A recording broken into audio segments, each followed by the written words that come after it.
Me llamo César, tengo 65 años, y nunca imaginé que mi propio hijo Miguel me exigiría $230,000 para cubrir las deudas de su esposa, mientras me miraba con esos ojos que ya no reconocía. Todo comenzó una mañana tranquila en mi casa de Tijuana, donde vivía solo desde que Lucía, mi esposa, falleció hace 5 años. Estaba disfrutando mi ritual de café matutino, ese momento sagrado de paz antes de que el día empiece, cuando mi vida dio un vuelco inesperado que me obligaría a tomar la decisión más difícil de mi existencia. Antes de continuar con la historia, por favor haz clic en el botón de me gusta, suscríbete al canal y comenta desde dónde estás viendo. Tu ayuda es muy importante. La casa se sentía vacía sin ella. Demasiado grande para un hombre solo de 65 años. Pero era mi hogar, el lugar donde habíamos criado a nuestro único hijo, Miguel, y donde guardaba cada recuerdo de nuestra vida juntos. El sonido de un auto frenando bruscamente afuera interrumpió mis pensamientos. Reconocí el motor del BMW que Miguel había comprado hace unos meses. Me pareció extraño que viniera tan temprano. Normalmente aparecía los domingos para la comida familiar, si es que aparecía. Desde que se casó con Luciana, sus visitas se habían vuelto cada vez más espaciadas, excepto cuando necesitaba algo. La puerta se abrió de golpe sin que sonara el timbre. Miguel entró como un torbellino, con el rostro tenso y los ojos inyectados en sangre. Sin saludar, arrojó una carpeta sobre la mesa, derramando parte de mi café. «Necesito que me des $230,000. Hoy mismo», dijo con una voz que no dejaba espacio para negociación. Me quedé mirándolo, tratando de procesar sus palabras. Mi hijo, que ahora con 38 años seguía tratándome como si yo fuera un banco ambulante, me miraba con una mezcla de desesperación y exigencia que me resultó dolorosamente familiar. «Buenos días, hijo», respondí, limpiando el café derramado con una servilleta. «¿Qué ha pasado?» «No tengo tiempo para formalidades, papá. Es una emergencia. Luciana. Ella hizo algunas inversiones que no salieron bien. Tenemos gente esperando ese dinero». Abrió la carpeta y me mostró extractos bancarios, documentos con números rojos y cartas que parecían amenazantes. «No me decepciones, papá», añadió, usando esa frase que sabía que me golpeaba en lo más profundo. La misma frase que yo había escuchado de mi propio padre cuando no cumplía sus expectativas. Estudié los papeles sin decir nada. No era la primera vez que Miguel venía con una emergencia. Después de la muerte de Lucía, él se había ofrecido a ayudarme con mis finanzas. Lo que comenzó como pequeños préstamos para sus negocios se convirtió rápidamente en cantidades mayores. Dinero que nunca regresaba. «Miguel, no puedo darte esa cantidad. Es prácticamente todo lo que tengo para mi retiro», le expliqué, manteniendo la voz calmada aunque mi corazón latía con fuerza. Su rostro se transformó. La desesperación dio paso a la ira. «No me vengas con eso. Sé exactamente cuánto tienes. He revisado tus estados de cuenta. El dinero está ahí». Sus palabras me golpearon como un puñetazo. Había estado revisando mis cuentas sin mi permiso. La invasión a mi privacidad me dolió más que su exigencia de dinero. «¿Has estado espiando mis finanzas?», pregunté con la voz quebrada. «¿Espiando? Por favor, papá. Soy tu hijo. Tengo derecho a saber. Desde que mamá murió, yo me he encargado de todo. ¿Acaso no te he ayudado siempre con los papeles del banco?». Era cierto que Miguel había asumido cierto control sobre mis asuntos financieros tras la muerte de Lucía. En mi dolor, le había permitido ocuparse de trámites y gestiones. Nunca imaginé que usaría esa posición para vigilar cada centavo que tenía. «Miguel, esto no está bien. No puedes venir aquí y exigirme todo mi dinero». «¿Todo tu dinero?», se rió con amargura. «¿Y para qué lo quieres? ¿Qué vas a hacer con él a tu edad? ¿Llevártelo a la tumba? Yo tengo una familia que mantener, un futuro por delante». Sus palabras me atravesaron como dagas. Para él, yo ya estaba acabado, un viejo cuyo único valor residía en el dinero que podía proporcionarle. «Hijo, podemos hablar de ayudarte con una cantidad menor, pero…» «No hay tiempo», gritó, golpeando la mesa. «Necesito los $230,000 hoy. Esta gente no juega, papá. Si no les pagamos…». Dejó la frase en el aire, pero su mirada lo decía todo. Miedo. Un miedo visceral que me hizo preguntarme en qué tipo de problemas estaba metido realmente. «¿En qué te has metido, Miguel? ¿Quién es esta gente?». «Eso no importa. Lo que importa es que resolvamos esto, como familia». Familia. La palabra sonó hueca en sus labios. ¿Cuándo fue la última vez que me llamó para algo que no fuera pedirme dinero? ¿Cuándo fue la última vez que vino a visitarme simplemente porque quería verme? Necesito pensar, dije, levantándome de la mesa. Dame unas horas. No tengo horas, papá. Necesito una respuesta ahora. Lo miré a los ojos, buscando al niño que una vez sostuve en mis brazos, al adolescente que ayudé con sus tareas, al joven que envié a la universidad con tanto orgullo. No encontré nada de eso. Solo vi a un hombre desesperado que me veía como un medio para resolver sus problemas. Voy a hacer una llamada, le dije, dirigiéndome a mi habitación. ¿A quién vas a llamar?, preguntó siguiéndome. Es privado, Miguel. Dame unos minutos. Cerré la puerta de mi habitación y la aseguré. Podía escuchar a Miguel respirando agitadamente al otro lado. Tomé mi teléfono y marqué el número de la única persona en quien podía confiar en ese momento. Eduardo Terán, mi amigo desde la universidad y ahora un respetado abogado. ¿César? ¿Todo bien, amigo? La voz de Eduardo sonó preocupada. Rara vez lo llamaba tan temprano. Eduardo, necesito tu ayuda. Es urgente. Le expliqué la situación rápidamente, hablando en voz baja para que Miguel no escuchara. César, esto es grave, dijo Eduardo tras escucharme. Lo que Miguel está haciendo podría considerarse abuso financiero, y si está involucrado con gente peligrosa, tu seguridad podría estar en riesgo. ¿Qué debo hacer? Primero, no le des ni un peso. Segundo, necesitamos proteger tus activos. Puedo ayudarte a transferir tu dinero a una cuenta segura que él no pueda rastrear. Tercero, debes considerar salir de ahí. Puedes quedarte en mi casa en Mérida hasta que aclaremos esto. Mérida, a más de 2.000 kilómetros de Tijuana. La idea de abandonar mi hogar, de huir de mi propio hijo, me pareció surrealista. Pero mientras escuchaba a Miguel pasearse impaciente por el pasillo, supe que Eduardo tenía razón. De acuerdo. ¿Qué hago ahora? Eduardo me guió a través del proceso para acceder a mi banca en línea. Con su ayuda, transferí todos mis ahorros a una nueva cuenta que Miguel no conocía. Mientras lo hacía, mis manos temblaban, no solo por la tensión del momento, sino por lo que significaba este acto. Estaba rompiendo definitivamente con mi hijo. La transferencia está completa, dije finalmente. ¿Y ahora qué? Ahora empaca lo esencial, solo lo que puedas llevar en una maleta. Llama a un taxi, no a un Uber que pueda dejar rastro. Sal de ahí y ve directamente al aeropuerto. Te reservaré un vuelo a Mérida para esta tarde. Miguel está afuera de mi habitación. No me dejará ir así como así. Entonces necesitamos una distracción. ¿Tienes pastillas para dormir o algo que puedas poner en su café? La sugerencia me sorprendió. Eduardo, es mi hijo. Un hijo que te está extorsionando, César. Esto no es normal ni aceptable. Pensé en las pastillas para dormir que tomaba ocasionalmente desde la muerte de Lucía. Media pastilla bastaría para hacer que Miguel se adormeciera lo suficiente para que yo pudiera salir. Tengo algo, respondí. Bien, hazlo. Llámame cuando estés en camino al aeropuerto. Terminé la llamada y respiré profundamente. Lo que estaba a punto de hacer me parecía una pesadilla, pero recordé todas las veces que había cedido ante Miguel, todos los préstamos no devueltos, todas las exigencias satisfechas. Esto tenía que terminar. Saqué una maleta pequeña y metí lo esencial: ropa, medicamentos, mi pasaporte y algunos objetos personales, incluida la fotografía de Lucía que siempre mantenía en mi mesa de noche. Tomé la mitad de una pastilla para dormir de mi botiquín y la trituré hasta convertirla en polvo. Cuando salí de la habitación, Miguel estaba sentado en el sofá, hablando acaloradamente por teléfono. Sí, lo tendré hoy mismo. Mi padre va a cooperar. Te digo que lo hará, colgó al verme. ¿Y bien? ¿Ya tomaste una decisión? Voy a preparar más café, dije, evitando su pregunta. Necesito pensar con claridad. En la cocina, preparé 2 tazas de café. En la suya disolví el polvo de la pastilla. Le entregué la taza y me senté frente a él. Miguel, necesito entender mejor en qué te has metido. Él tomó un sorbo largo de café, ansioso por la cafeína. Ya te lo dije. Luciana hizo algunas inversiones que no salieron bien. ¿Qué tipo de inversiones? Criptomonedas, principalmente. Parecía una oportunidad segura. Tomó otro sorbo grande.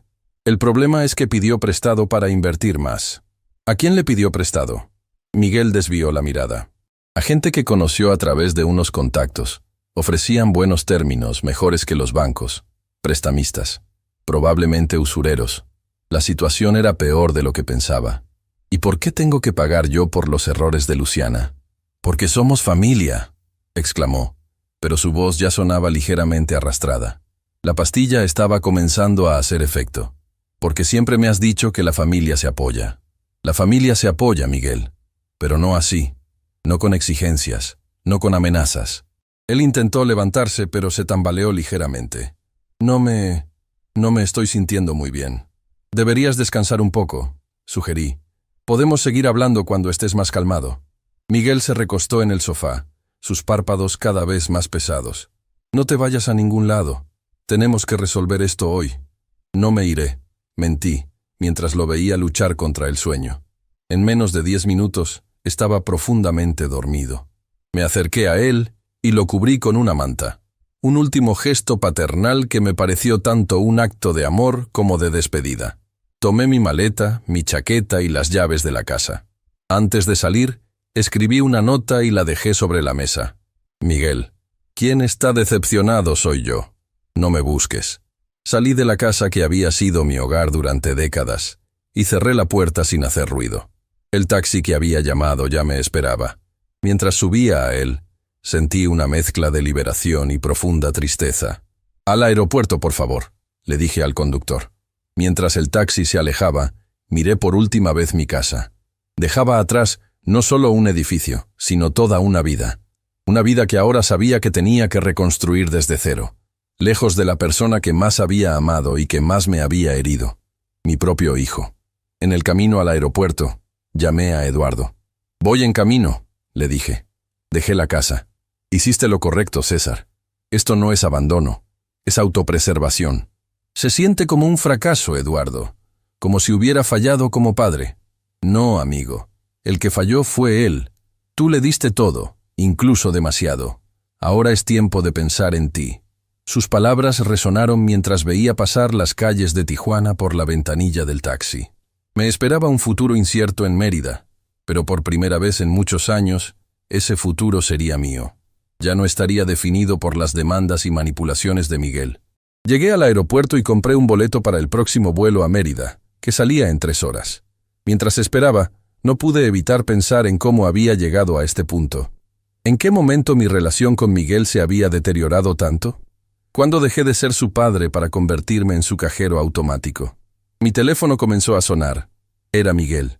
La pastilla debía haber perdido su efecto más rápido de lo que esperaba. Dejé que sonara hasta que la llamada se cortó. Luego llegaron los mensajes.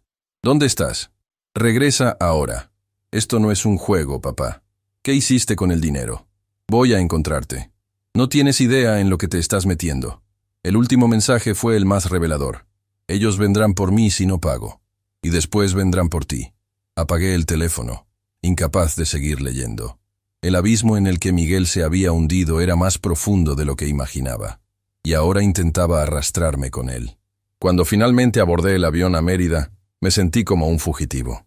Un hombre de 65 años huyendo de su propio hijo. Pero también me sentí, por primera vez en mucho tiempo, como alguien que tomaba las riendas de su vida. Mientras el avión despegaba, cerré los ojos y pensé en Lucía. «Lo siento, mi amor», murmuré. No pude mantener unida a nuestra familia. Pero en el fondo, sabía que Lucía habría entendido. Ella siempre fue más fuerte que yo cuando se trataba de establecer límites con Miguel. «El amor no es permitir todo», solía decirme. A veces, amar es saber decir no. Y finalmente, después de tantos años, había aprendido a decir no, aunque el precio fuera abandonar mi hogar, mi ciudad y la ilusión de la familia perfecta que siempre quise tener. El vuelo a Mérida duró poco más de 3 horas, pero para mí representó el cruce hacia una nueva vida. Una vida donde ya no sería la sombra de las expectativas de mi hijo, sino César Ramírez, un hombre que finalmente había decidido ponerse en primer lugar. El aeropuerto de Mérida me recibió con un aire diferente al de Tijuana, más húmedo, más cálido, como si la ciudad misma me abrazara. Eduardo me esperaba en la zona de llegadas con una sonrisa preocupada y un abrazo firme. «Amigo, te ves terrible», me dijo mientras tomaba mi pequeña maleta. Me siento peor, respondí con la voz quebrada. Durante el trayecto a su casa, le conté los detalles que no había podido explicarle por teléfono. Le hablé de cómo Miguel había cambiado desde la muerte de Lucía, cómo sus peticiones de dinero se volvieron más frecuentes y más grandes, y cómo gradualmente fue asumiendo el control de mis finanzas. ¿Alguna vez firmaste documentos que no leíste completamente?, me preguntó Eduardo, con ese tono que usan los abogados cuando sospechan algo grave. Muchos, admití. Miguel siempre traía papeles para que firmara, facturas, formularios bancarios, renovaciones de pólizas. Decía que era para ahorrarme problemas. Eduardo negó con la cabeza. Mañana mismo vamos a la delegación. Necesitamos verificar si Miguel ha usado tu identidad para algo más que espiar tus cuentas. La casa de Eduardo era espaciosa y fresca, con un pequeño jardín interior que le daba un aire de oasis. Me asignó una habitación en la planta baja, lejos del bullicio de la calle. «Descansa», me dijo. «Mañana será un día largo». Esa noche apenas pude dormir. Mi teléfono, que había vuelto a encender, no paraba de sonar con llamadas y mensajes de Miguel. Los ignoré todos, pero cada notificación era como un pequeño puñal que me recordaba que estaba huyendo de mi propio hijo. A la mañana siguiente, Eduardo me llevó a la Fiscalía especializada en delitos financieros. La delegada Mariana Oliveira, una mujer de unos 50 años con mirada penetrante, nos recibió en su despacho. «Señor Ramírez, necesito que me cuente exactamente qué ha pasado», dijo después de las presentaciones. Le narré toda la historia, desde la muerte de Lucía hasta mi huida de Tijuana. Mariana tomó notas y asintió ocasionalmente, sin mostrar sorpresa ni juicio. «Desgraciadamente, su caso no es único», comentó cuando terminé. «El abuso financiero dentro de la familia es mucho más común de lo que la gente piensa, especialmente contra personas mayores». «No me considero una persona mayor», protesté débilmente. Ella sonrió con amabilidad. «Por supuesto que no. Pero para la ley, las personas de más de 60 años tienen protecciones especiales contra este tipo de abusos». Eduardo intervino. «¿Podría verificar si hay cuentas o préstamos a nombre de mi amigo que él desconozca?» «Por supuesto. Necesitaré su identificación y algunos datos personales».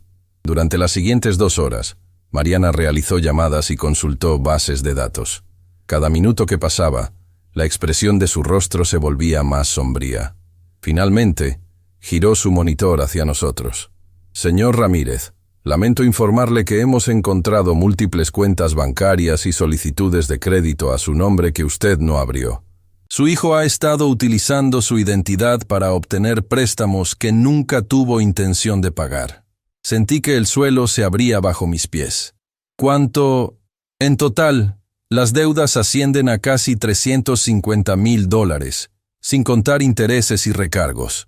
Eduardo me sujetó por el hombro mientras yo intentaba procesar la magnitud del fraude. «¿Qué podemos hacer?», preguntó. «Presentar una denuncia formal por fraude y usurpación de identidad. Con su autorización, emitiremos alertas a todas las instituciones financieras para que no se autoricen más créditos a su nombre y comenzaremos el proceso para deslindar su responsabilidad de estas deudas». «¿Tendré que denunciar a mi propio hijo?». Mi voz sonaba distante, como si perteneciera a otra persona. Mariana me miró con compasión. «Señor Ramírez, entiendo lo difícil que es esto, pero si no lo denuncia, usted será responsable de todas estas deudas. Perderá todo lo que tiene y posiblemente lo que le queda por ganar». Eduardo añadió: «César, recuerda los mensajes. Miguel está metido con gente peligrosa. Esto ya no es solo sobre dinero, es sobre tu seguridad». Miré la pantalla donde se mostraban todas las deudas acumuladas a mi nombre. Préstamos personales, tarjetas de crédito, incluso una hipoteca sobre mi propia casa que yo nunca había solicitado. «Está bien», dije finalmente. «Presentaré la denuncia». Los siguientes días fueron un torbellino de declaraciones, firmas y visitas a bancos. Eduardo nunca se apartó de mi lado, guiándome a través del laberinto burocrático que implicaba demostrar que yo era víctima y no cómplice. Una semana después de mi llegada a Mérida, estaba sentado en el jardín de Eduardo cuando su ama de llaves me informó que tenía visita. Una mujer joven, elegantemente vestida pero con ojeras pronunciadas, esperaba en la sala. Al verla, la reconocí inmediatamente. Luciana, dije, sorprendido de ver a mi nuera a más de 2000 kilómetros de donde la había visto por última vez. Don César, respondió ella, con la voz temblorosa, necesito hablar con usted. Le indiqué que se sentara y le ofrecí un vaso de agua, que aceptó con manos visiblemente temblorosas. ¿Cómo me encontraste?, pregunté. Su amigo, el señor Terán, dejó su dirección en los registros del juzgado. Miguel no sabe que estoy aquí, añadió rápidamente. Eduardo, que había entrado silenciosamente en la habitación, nos observaba con cautela. ¿Qué quieres, Luciana? Ella respiró profundamente. Quiero que sepa toda la verdad. Los 230.000 que Miguel le pidió no son por inversiones mías. Nunca existieron tales inversiones. Entonces, es por deudas de juego. Miguel ha estado apostando fuerte durante los últimos 3 años. Al principio ganaba, pero luego comenzó a perder. Grandes cantidades. Cada palabra era como una confirmación de mis peores temores. ¿Y los prestamistas? ¿Son reales? Muy reales, respondió, frotándose inconscientemente el antebrazo, donde pude notar un moretón parcialmente cubierto por la manga de su blusa. Y la deuda no es de 230.000 ya, es mucho más. ¿Cuánto? Casi $500.000. Eduardo soltó una maldición en voz baja. Yo simplemente me quedé inmóvil, incapaz de comprender la magnitud del desastre. ¿Por qué has venido a decirme esto, Luciana?, pregunté finalmente. Ella levantó la mirada, con los ojos llenos de lágrimas. Porque Miguel les dijo a estos hombres que usted pagaría. Les dijo que usted tenía dinero y propiedades, que si él no podía pagar, ellos podían cobrarle a usted. ¿Les dio mi información? Les dio todo. Su dirección, sus datos bancarios. Incluso les mostró escrituras de su casa como garantía. La rabia me invadió como nunca antes. Una cosa era que Miguel me pidiera dinero, incluso que usurpara mi identidad. Pero ofrecerme como garantía a criminales era cruzar una línea que nunca imaginé que mi hijo traspasaría. ¿Tú sabías de todo esto?, le pregunté a Luciana. Al principio no. Cuando lo descubrí, intenté detenerlo. Se levantó la manga para mostrar completamente el moretón. Así respondió. Eduardo se acercó. Luciana, ¿estás dispuesta a declarar todo esto ante las autoridades? Ella dudó por un momento. Si lo hago, Miguel irá a la cárcel. Si no lo haces, don César podría terminar arruinado o peor, replicó Eduardo. Luciana me miró directamente. Nunca quise que las cosas llegaran a este punto, don César. Yo amaba a su hijo, pero el hombre con el que me casé ya no existe. Lo he perdido en las mesas de juego y las deudas. Su dolor parecía genuino, y me recordó al mío propio. Ambos habíamos perdido al Miguel que conocíamos, aunque de maneras diferentes. Te acompañaré a la fiscalía, le dije, poniendo una mano sobre la suya. Pero necesitarás protección después. Ya he pensado en eso, respondió. Mi hermana vive en Canadá. Me iré con ella en cuanto haga mi declaración. Eduardo arregló una reunión con Mariana Oliveira para esa misma tarde. La declaración de Luciana proporcionó a las autoridades los nombres de los prestamistas y detalles específicos sobre las actividades de Miguel que yo desconocía. Cuando terminamos, la delegada nos informó que tenían suficientes pruebas para emitir una orden de arresto contra mi hijo por fraude, falsificación de documentos y extorsión. Lo detendremos en las próximas 48 horas, nos aseguró. Mientras tanto, ambos deben permanecer en lugares seguros. Esa noche, después de que Luciana se fuera a un hotel bajo protección policial, me senté en el jardín de Eduardo con una taza de té. La luna iluminaba las plantas con una luz plateada que me recordaba a las noches en que solía sentarme con Lucía en nuestro pequeño patio en Tijuana. ¿En qué piensas?, preguntó Eduardo, uniéndose a mí con una copa de brandy. ¿En cómo llegamos a esto? ¿Sabes? Siempre quise darle a Miguel todo lo que yo no tuve. Mi padre era un hombre duro, tacaño con el dinero y con el afecto. Juré que yo sería diferente. Eduardo asintió comprendiendo. Tal vez fui demasiado diferente. Continué. Nunca le puse límites. Siempre cedí. Cuando pedía juguetes, se los compraba. Cuando quería un auto más caro que el de sus amigos, se lo conseguía. Cuando empezó a pedirme préstamos para sus negocios, nunca exigí ver resultados. No te culpes, César. Miguel tomó sus propias decisiones. Como padre, debí enseñarle mejor. Como hijo adulto, debió saber comportarse mejor, rebatió Eduardo. Tiene 38 años, no 18.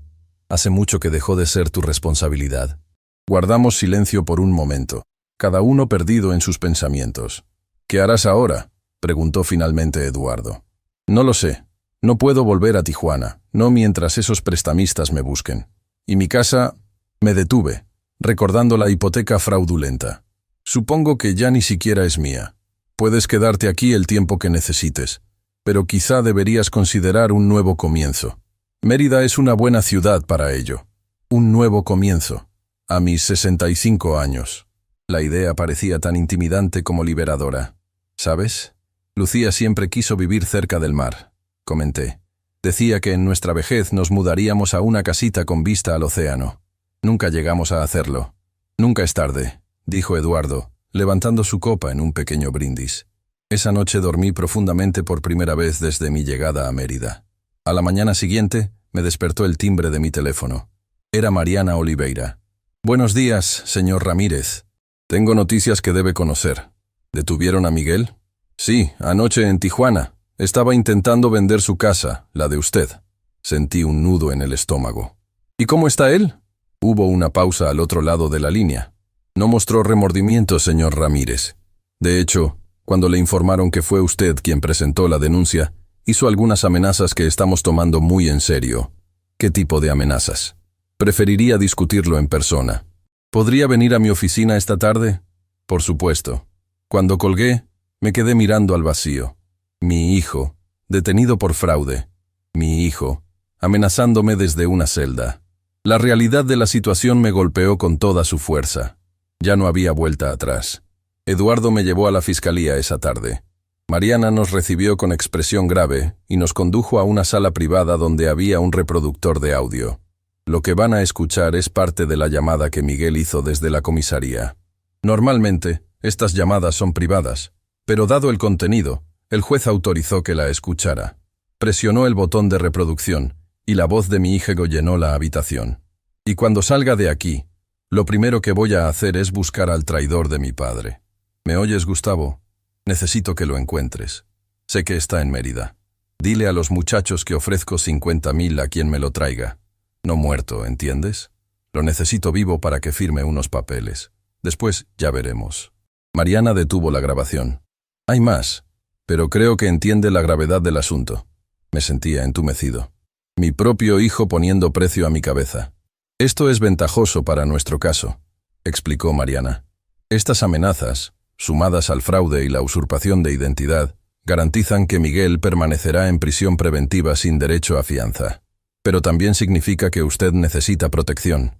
¿Qué sugiere?, preguntó Eduardo. Por ahora, que el señor Ramírez cambie de residencia. No debería quedarse en su casa, abogado Terán. Es el primer lugar donde lo buscarán. También recomendaría un cambio de identidad temporal, hasta que el juicio concluya. ¿Cambiar mi identidad? La idea me pareció extrema. Solo temporalmente.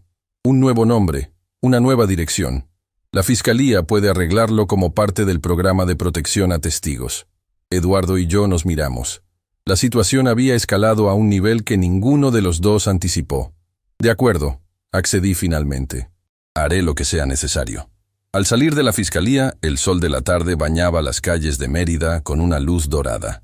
Observé a las personas caminar, hablar, reír, vivir sus vidas normales. Me pregunté si algún día volvería a sentir esa normalidad. ¿En qué piensas?, preguntó Eduardo mientras caminábamos hacia su auto. En que a partir de mañana ya no seré César Ramírez. Tendré otro nombre, otra dirección, otra vida.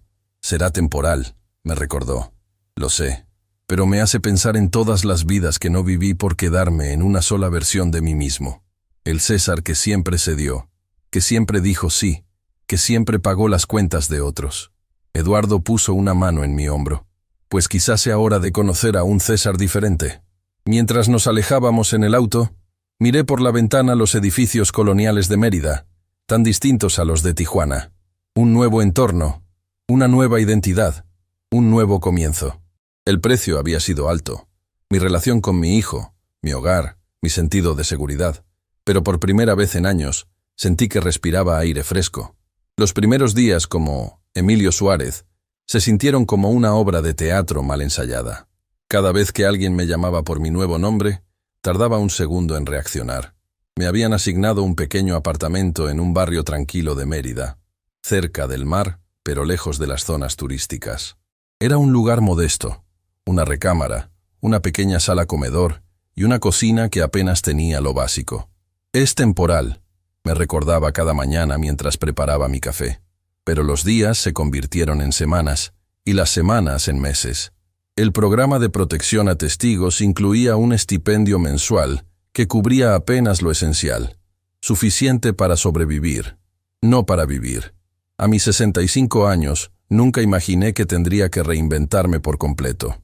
Eduardo me visitaba regularmente, trayendo noticias del caso contra Miguel y algunas comodidades que hacían mi apartamento un poco más habitable.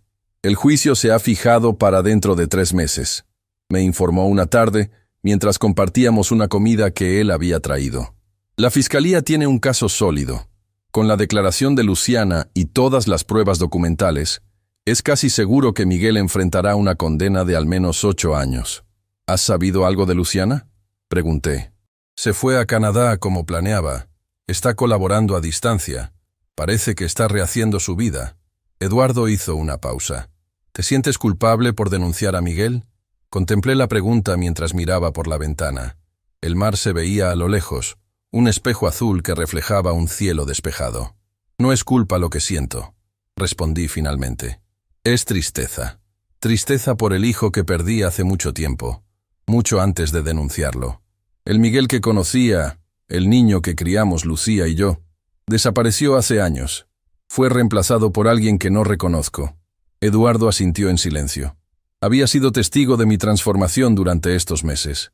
De un hombre quebrado y confundido a alguien que lentamente encontraba una nueva fortaleza.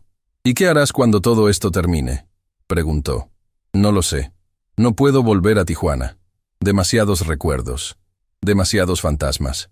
Quizás me quede aquí, en Mérida. Comenzar de verdad una nueva vida, no solo una temporal. Necesitarás trabajar. El estipendio del programa terminará con el juicio. Sonreí levemente.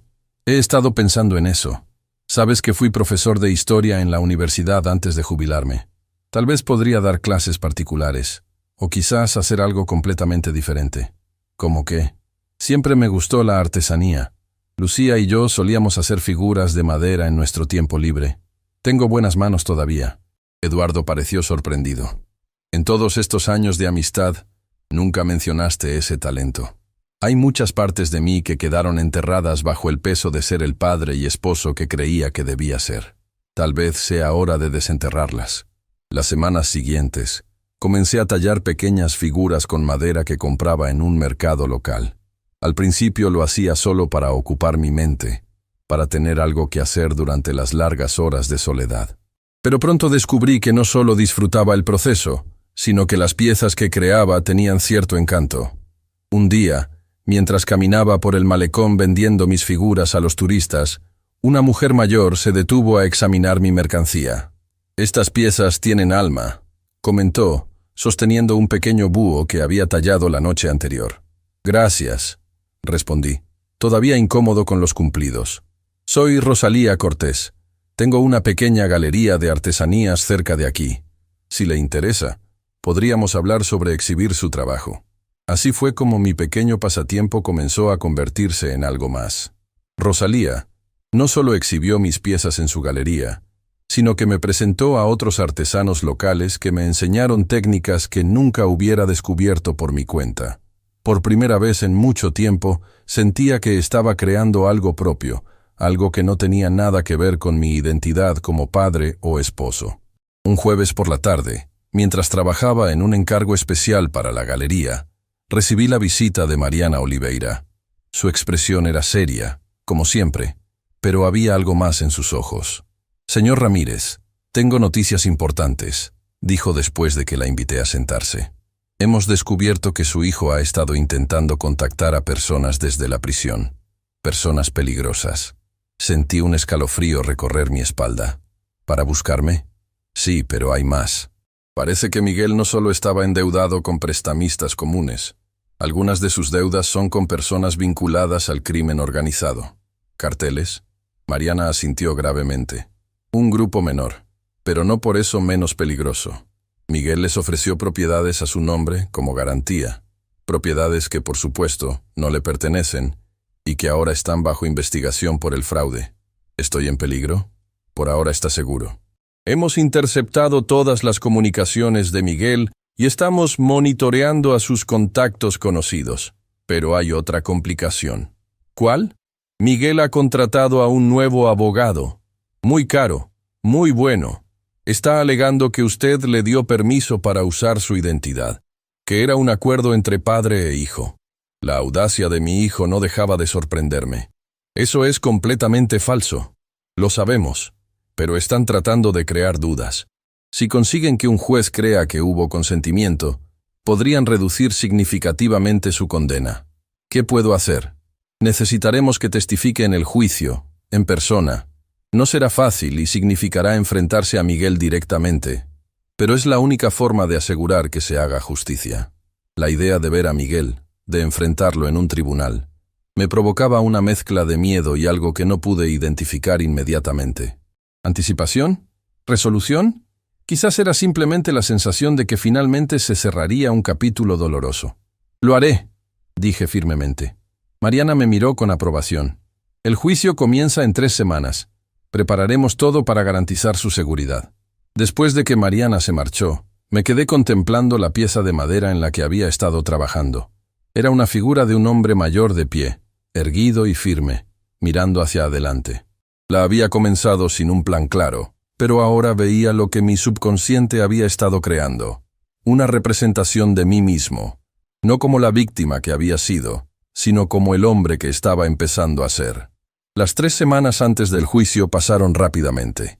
Dividía mi tiempo entre preparar mi testimonio con el equipo de fiscales y trabajar en mis artesanías, que se habían convertido en mi ancla a la cordura. Eduardo me visitaba casi diariamente, preocupado por mi estado mental ante la proximidad del enfrentamiento con Miguel. «No tienes que hacerlo si no te sientes preparado», me dijo una noche mientras cenábamos en mi pequeño apartamento. «Tengo que hacerlo, Eduardo. No solo por justicia, sino por mí mismo. Necesito mirar a Miguel a los ojos y mostrarle que ya no me controla, que ya no puede manipularme». Eduardo me observó por un momento. «Has cambiado, amigo». ¿Para bien o para mal? Definitivamente para bien. Estás más fuerte, más centrado. Es como si finalmente te hubieras encontrado a ti mismo. Sus palabras me conmovieron profundamente porque sabía que eran ciertas. En estos meses de exilio forzado, había descubierto partes de mí mismo que habían estado dormidas por décadas. La soledad, que al principio me aterrorizaba, se había convertido en una compañera que me permitía escuchar mis propios pensamientos, mis propios deseos, sin la interferencia constante de las expectativas ajenas. También había comenzado a asistir a terapia, algo que nunca consideré en mi vida anterior. La doctora González, una mujer de mediana edad con una sabiduría tranquila, me ayudaba a navegar por el complejo laberinto de emociones que surgían al enfrentar la traición de mi hijo y mi propio papel en nuestra dinámica disfuncional. «El abuso financiero es una forma de violencia», me explicó en una de nuestras sesiones. «Y como cualquier forma de violencia, deja cicatrices, algunas visibles, otras no tanto. Nunca lo vi como violencia», admití. «Siempre pensé que simplemente estaba ayudando a mi hijo. Esa es parte de la trampa. Los abusadores financieros son expertos en hacer que sus víctimas sientan que ellas son las que fallan si no proporcionan el dinero que se les exige». Estas conversaciones me ayudaron a comprender que lo que había experimentado tenía nombre, tenía estructura, y que no era el único que había pasado por algo así. Lentamente, la vergüenza que sentía por haber fallado como padre fue reemplazada por una comprensión más clara de la dinámica que había permitido el abuso. El día del juicio llegó con un amanecer espectacular sobre el mar de Mérida. Me vestí con un traje que Eduardo me había ayudado a elegir, sobrio pero digno, y me preparé mentalmente para lo que vendría. El juzgado era un edificio imponente en el centro de la ciudad. Fui escoltado por 2 agentes de la fiscalía que me llevaron por una entrada lateral para evitar posibles riesgos. En una pequeña sala de espera, Mariana me dio las últimas instrucciones. «Mantenga la calma, responda solo lo que le pregunten y recuerde, usted es la víctima aquí, no tiene nada de qué avergonzarse». Cuando finalmente entré a la sala del tribunal, lo primero que vi fue a Miguel, sentado junto a su abogado. Llevaba un traje gris que nunca le había visto antes y tenía un aspecto más delgado, más duro. Nuestras miradas se cruzaron por un instante, y lo que vi en sus ojos me heló la sangre. No había arrepentimiento, solo un frío cálculo y quizás un destello de odio. El proceso de testimonio fue agotador. Durante horas, respondí preguntas del fiscal, detallando cada préstamo no devuelto, cada documento que firmé sin leer completamente, cada manipulación emocional. El abogado de Miguel intentó desacreditarme, sugiriendo que yo había consentido todo, que era un acuerdo tácito entre nosotros, que simplemente me había arrepentido cuando la cantidad se volvió demasiado grande.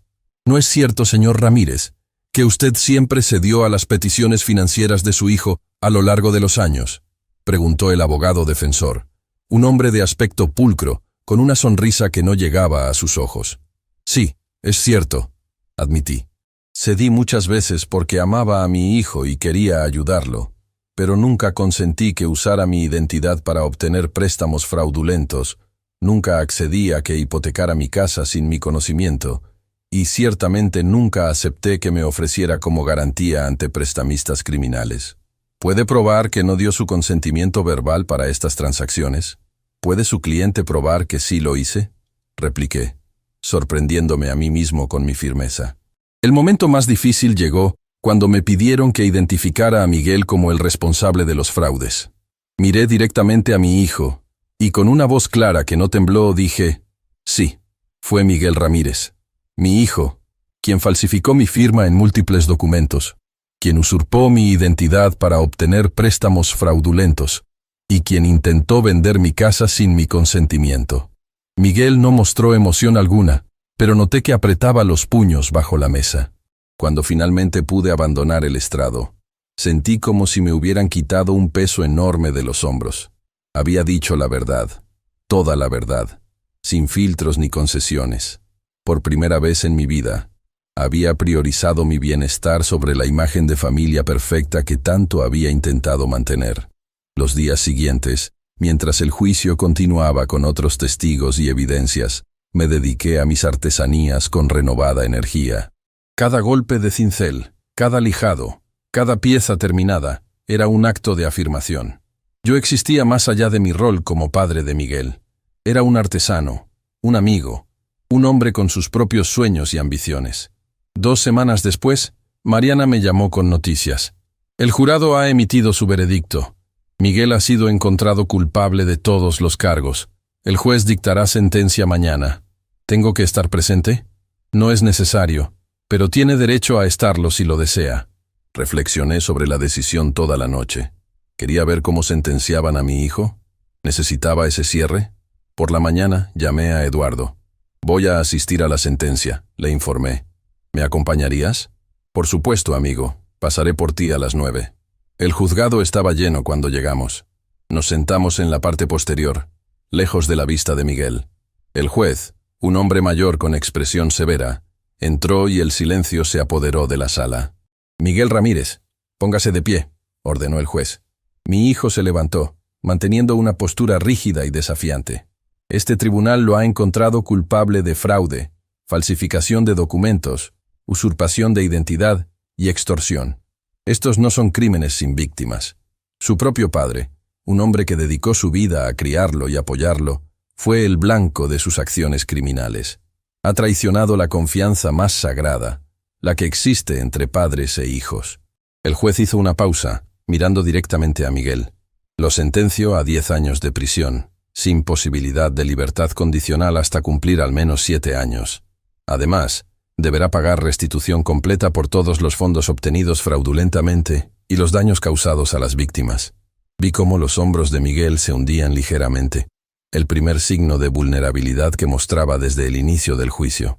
Este tribunal también emite una orden de restricción permanente que le prohíbe contactar directa o indirectamente a César Ramírez. Cualquier intento de comunicación o acercamiento resultará en cargos adicionales. Cuando el juez golpeó su martillo, sentí una extraña mezcla de emociones. No alegría, ciertamente no satisfacción, pero sí un profundo alivio. Un capítulo doloroso de mi vida llegaba a su fin. Mientras los guardias escoltaban a Miguel fuera de la sala, nuestras miradas volvieron a encontrarse por un breve momento. Esta vez, creí ver un destello de algo diferente en sus ojos. ¿Resignación? ¿Remordimiento? No estaba seguro. Quizás nunca lo estaría. Al salir del juzgado, el sol de Mérida me recibió con su cálido abrazo. Eduardo puso una mano en mi hombro. ¿Cómo te sientes? Respiré profundamente, saboreando el aire salado que venía del mar. Libre, respondí. Me siento libre. Y era verdad. Por primera vez en muchos años, el futuro no parecía una extensión de obligaciones y expectativas, sino un lienzo en blanco esperando a ser tallado, como las piezas de madera con las que ahora daba forma a mi nueva vida. 2 años pueden cambiar muchas cosas. Mi pequeño apartamento cerca del mar ya no era temporal, sino mi hogar permanente. Las paredes, antes desnudas, ahora estaban decoradas con fotografías de mis nuevos amigos y algunas de mis mejores piezas de artesanía. En la sala, donde antes solo había un sofá gastado, ahora tenía un pequeño taller con herramientas organizadas cuidadosamente y bloques de madera esperando ser transformados. Ya no necesitaba usar el nombre de Emilio Suárez. Con Miguel en prisión y los prestamistas identificados por las autoridades, pude recuperar mi identidad legalmente. Sin embargo, muchos en Mérida seguían llamándome Emilio, especialmente los clientes de la galería que desconocían mi historia. A veces respondía a ambos nombres, como si fueran las 2 caras de la misma persona. En cierto modo, lo eran. Una mañana de domingo, mientras desayunaba en la terraza viendo el mar, recibí una llamada de Eduardo. ¿Has visto el periódico hoy?, preguntó sin saludar, algo inusual en él. No. ¿Por qué? Miguel ha pedido un traslado a una prisión de menor seguridad. Alega buen comportamiento y participación en programas de rehabilitación. La noticia me tomó por sorpresa. En estos 2 años, no había tenido contacto alguno con mi hijo. La orden de restricción y mi deseo de mantener mi nueva vida separada de los fantasmas del pasado habían creado un muro infranqueable entre nosotros. ¿Crees que se lo concedan?, pregunté. Es posible. Ha cumplido ya 2 años de su condena sin incidentes. Si lo trasladan, estaría en un régimen semiabierto, trabajando durante el día y regresando a la prisión por la noche. ¿Debo preocuparme? No. La orden de restricción sigue vigente, pero pensé que deberías saberlo. Después de colgar, me quedé contemplando el horizonte. La mención de Miguel ya no provocaba el mismo dolor agudo de antes. El tiempo y la terapia habían hecho su trabajo, transformando la herida abierta en una cicatriz que, aunque visible, ya no sangraba al tacto. Mi vida en Mérida había adquirido una rutina satisfactoria. Por las mañanas trabajaba en mis artesanías, que ahora se vendían no solo en la galería de Rosalía, sino en varias tiendas de la ciudad. Por las tardes, 2 veces por semana, ofrecía talleres gratuitos de talla en madera en un centro comunitario para adultos mayores. El resto del tiempo lo dedicaba a una iniciativa que había comenzado casi por accidente: un grupo de apoyo para víctimas de abuso financiero. Todo empezó cuando la doctora González me pidió que compartiera mi experiencia con otro de sus pacientes, un hombre de 70 años, cuya hija había vaciado sus cuentas de retiro. Mi testimonio le ayudó tanto que pronto la doctora me pidió hablar con otros pacientes en situaciones similares. Con el tiempo, lo que comenzó como conversaciones informales se convirtió en reuniones estructuradas donde compartíamos no solo nuestras historias, sino también recursos legales y estrategias para recuperar la independencia financiera. Un día, mientras desayunaba con Eduardo en un café cerca de la playa, le comenté sobre el crecimiento del grupo. Cada semana llegan más personas, le expliqué. No solo adultos mayores, también mujeres jóvenes cuyos esposos controlan cada centavo, o hombres cuyos hermanos los han estafado con negocios falsos. Eduardo me escuchaba con una sonrisa que parecía contener algo más que simple aprobación. ¿Qué?, pregunté, notando su expresión. Creo que deberías formalizarlo, respondió. Convertirlo en una verdadera organización sin fines de lucro. Yo podría ayudarte con los trámites legales. ¿Una ONG? Eduardo, soy un viejo de 67 años que hace figuritas de madera, no un director ejecutivo. Eres mucho más que eso, César. Has conectado con estas personas de una manera que profesionales con décadas de experiencia no han logrado. Tienes algo especial: autenticidad, empatía, experiencia vivida. Sus palabras me hicieron reflexionar.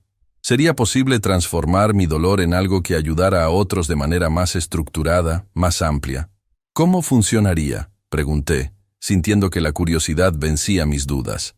Podríamos conseguir financiamiento de fundaciones interesadas en proteger a adultos mayores, contratar un abogado a tiempo parcial para asesorar a las víctimas, expandir los talleres no solo a artesanías, sino a educación financiera, reconstrucción de autoestima, reinserción laboral. La pasión de Eduardo era contagiosa. Durante las semanas siguientes, nos reunimos varias veces para desarrollar la idea. Contactamos a posibles donantes, investigamos otras organizaciones similares y comenzamos a darle forma a lo que eventualmente se convertiría en Recomenzar, una ONG dedicada a apoyar a víctimas de abuso financiero familiar. El nombre no fue casualidad. Para mí, esa palabra encerraba todo el proceso que había vivido. Dejar atrás no solo el abuso, sino también las creencias limitantes y los patrones autodestructivos que lo habían permitido. 6 meses después de esa conversación en el café, Recomenzar abrió sus puertas en un pequeño local cerca del centro de Mérida. Con el apoyo de algunas fundaciones locales y el trabajo voluntario de profesionales jubilados como yo, comenzamos a ofrecer servicios que iban desde asesoría legal hasta apoyo psicológico y talleres de oficios que permitieran a las víctimas generar ingresos propios. Mi historia personal se convirtió en la carta de presentación de la organización. Al principio me resultaba incómodo hablar públicamente sobre lo sucedido con Miguel, pero con el tiempo comprendí que mi vulnerabilidad era precisamente lo que conectaba con quienes nos buscaban. Si yo pude salir de esa situación a los 65 años, sin trabajo, sin familia cercana y sin saber qué sería de mi futuro, ustedes también pueden, les decía en las sesiones de grupo. Y muchos me creían, no porque fuera particularmente elocuente, sino porque veían en mí la prueba viviente de que era posible recomenzar. Una tarde, mientras ordenaba algunos documentos en la oficina de Recomenzar, recibí una visita inesperada. Mariana Oliveira, la delegada que había llevado el caso contra Miguel, entró con su habitual expresión seria pero amable. «Señor Ramírez, disculpe que venga sin avisar. Por favor, llámeme César. Después de todo lo que hizo por mí, creo que podemos dejar las formalidades». Ella sonrió levemente. «César, entonces. Vengo a informarle personalmente que el traslado de Miguel a la prisión de mínima seguridad ha sido aprobado. Comenzará a trabajar en un programa de jardinería urbana a partir de la próxima semana». Asentí, procesando la información. ¿Debo tomar alguna precaución especial? El sistema penitenciario está al tanto de la orden de restricción. Miguel no podrá acercarse a menos de 1 kilómetro de su residencia o lugar de trabajo. Además, estará supervisado en todo momento durante sus salidas. Entiendo. Gracias por informarme personalmente. Mariana pareció dudar un momento antes de continuar. Hay algo más. Miguel ha comenzado a escribir cartas dirigidas a usted. La prisión las ha retenido debido a la orden de restricción, pero legalmente están obligados a informarle de su existencia. Mi corazón dio un vuelco. ¿Cartas? ¿Qué dicen? No las he leído personalmente, pero me informan que son reflexivas. No contienen amenazas ni solicitudes de dinero. Según el psicólogo de la prisión, parecen ser parte de su proceso de rehabilitación. ¿Puedo leerlas? Si usted lo desea, puede solicitar que se las entreguen. Tendría que firmar un documento indicando que acepta recibirlas, a pesar de la orden de restricción. Después de que Mariana se marchó, me senté frente a la ventana de mi oficina, observando a las personas que pasaban por la calle. Familias, parejas, ancianos caminando lentamente con sus bastones. Vidas normales, vidas que seguían su curso sin el peso de las traiciones familiares que yo había experimentado. Quería leer lo que Miguel tenía que decirme. ¿Estaba preparado para abrir esa puerta nuevamente? Consulté con la doctora González en nuestra siguiente sesión. No hay respuesta correcta o incorrecta, César, me dijo. La pregunta es, ¿qué necesitas tú para tu propio proceso? No se trata de lo que Miguel necesite o quiera, sino de lo que te ayude a sanar. Esa noche, mientras tallaba una nueva pieza en mi apartamento, pensé en Lucía. ¿Qué me aconsejaría ella? Siempre fue más sabia que yo en cuestiones emocionales, más intuitiva para detectar las manipulaciones de Miguel. No puedes salvar a alguien que no quiere ser salvado, me había dicho una vez, años atrás, cuando Miguel estaba en la universidad y ya mostraba signos de sus problemas con el dinero. Pero tampoco podía negar que una parte de mí sentía curiosidad. ¿Habría cambiado realmente Miguel? Estaría reflexionando sobre sus acciones, sobre el daño que había causado. Finalmente, una semana después, solicité recibir las cartas. Llegaron 3 días más tarde en un sobre oficial de la prisión. Eran 5 en total, escritas durante los últimos 6 meses. Me senté en mi terraza con una taza de café y comencé a leerlas, preparado para cualquier cosa: manipulación, falso arrepentimiento, incluso nuevas formas de extorsión emocional. Lo que encontré fue algo diferente. Las cartas no contenían disculpas explícitas ni peticiones de perdón. Eran más bien reflexiones, a veces inconexas, sobre la vida de Miguel en prisión, sobre los programas de rehabilitación en los que participaba, y sobre sus pensamientos acerca de su infancia y nuestra relación. A veces pienso en el abuelo Roberto, escribía en una de ellas, en cómo trataba a todos como si fueran sus empleados, incluso a ti. Recuerdo cuando te llamaba inútil, si no podías darle el dinero que te pedía para sus negocios. Juré que nunca sería como él, y ahora me doy cuenta de que repetí exactamente el mismo patrón contigo. En otra carta mencionaba, el terapeuta dice que tengo un trastorno de adicción al juego. Al principio no lo creía, pensaba que solo era mala suerte, que la próxima apuesta sería la ganadora que arreglaría todo. Ahora entiendo que nunca fue sobre el dinero, sino sobre la emoción, el riesgo, la sensación de control que desaparecía en cuanto salía del casino. La carta más reciente, fechada apenas un mes atrás, contenía un pasaje que me dejó pensando durante días. No te pido perdón porque no creo merecerlo. Lo que hice no tiene justificación. Solo quiero que sepas que estoy trabajando para entender por qué me convertí en la persona que te hizo tanto daño. No para excusarme, sino para asegurarme de no volver a hacerlo nunca más, con nadie. Guardé las cartas en un cajón de mi escritorio, sin responderlas. No porque no tuviera nada que decir, sino porque necesitaba tiempo para procesar mis propios sentimientos. La ira, que había sido mi compañera durante tanto tiempo, comenzaba a ceder espacio a algo más complejo. Una mezcla de tristeza por lo que pudimos haber sido como familia y aceptación de lo que realmente éramos. Los meses siguientes estuvieron llenos de actividad. Recomenzar creció más rápido de lo que habíamos anticipado. Abrimos una segunda oficina en Cancún y comenzamos a recibir invitaciones para dar charlas en otras ciudades de México.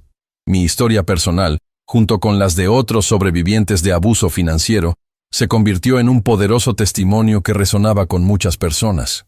En una de estas charlas, en un auditorio universitario lleno de estudiantes de trabajo social y psicología, una joven levantó la mano durante el turno de preguntas. Señor Ramírez, ¿ha perdonado a su hijo? La pregunta, directa y sincera, me tomó por sorpresa. El público guardó silencio, esperando mi respuesta. El perdón es un proceso, no un evento, comencé, buscando las palabras adecuadas. No es algo que sucede de la noche a la mañana, especialmente cuando la herida ha sido tan profunda.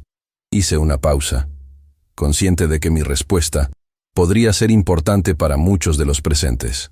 No romanticemos el perdón, continué. No es un borrado mágico del pasado, ni implica permitir que el abuso continúe. Para mí, ha significado aceptar lo que sucedió, entender que no fue mi culpa, y liberarme de la carga emocional de seguir alimentando el resentimiento. La joven asintió, pero parecía esperar algo más concreto. ¿Eso significa que sí lo ha perdonado?, insistió. Sonreí levemente. Significa que estoy en paz, que he dejado de preguntarme qué hice mal como padre, o cómo podría haber evitado lo que pasó. Significa que he dejado de definirme a mí mismo a través del dolor que me causó mi hijo. Si eso es perdón, entonces sí, lo he perdonado. Esa noche, de regreso en mi apartamento, saqué nuevamente las cartas de Miguel y las releí. Habían llegado algunas más en los últimos meses, todas en un tono similar, reflexivo, sin expectativas, casi como un diario personal que casualmente estaba dirigido a mí. Tomé un papel y un bolígrafo, y por primera vez en casi 3 años, escribí a mi hijo: Miguel, he leído tus cartas.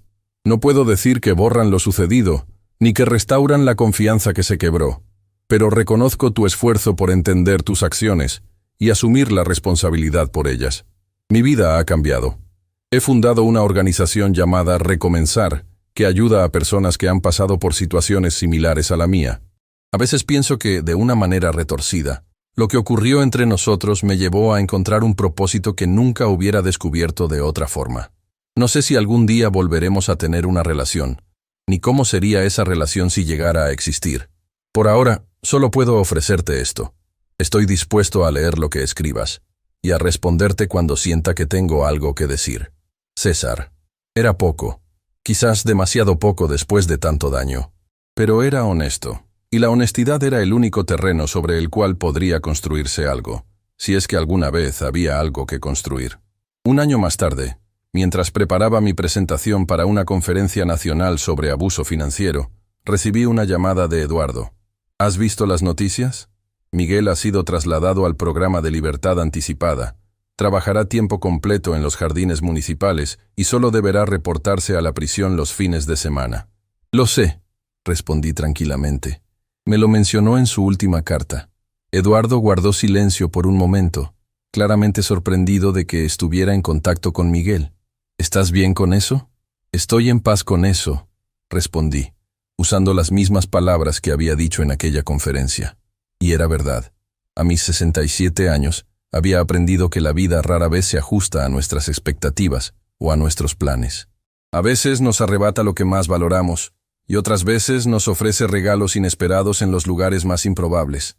Aquella exigencia de Miguel, aquellos $230,000 que me pidió aquella mañana en Tijuana, resultó ser el precio de mi libertad. Un precio alto, doloroso, que pagué con lágrimas y noches de insomnio, pero que al final me permitió descubrir quién era yo realmente cuando dejaba de vivir para los demás. Esa noche, parado frente a un auditorio lleno de profesionales, activistas y sobrevivientes de abuso financiero, comencé mi discurso con las palabras que se habían convertido en el lema no oficial de Recomenzar. Nunca es tarde para decir no, nunca es tarde para establecer límites, nunca es tarde para recomenzar. Y mientras el público aplaudía, sentí una profunda gratitud por el difícil camino que me había llevado hasta allí.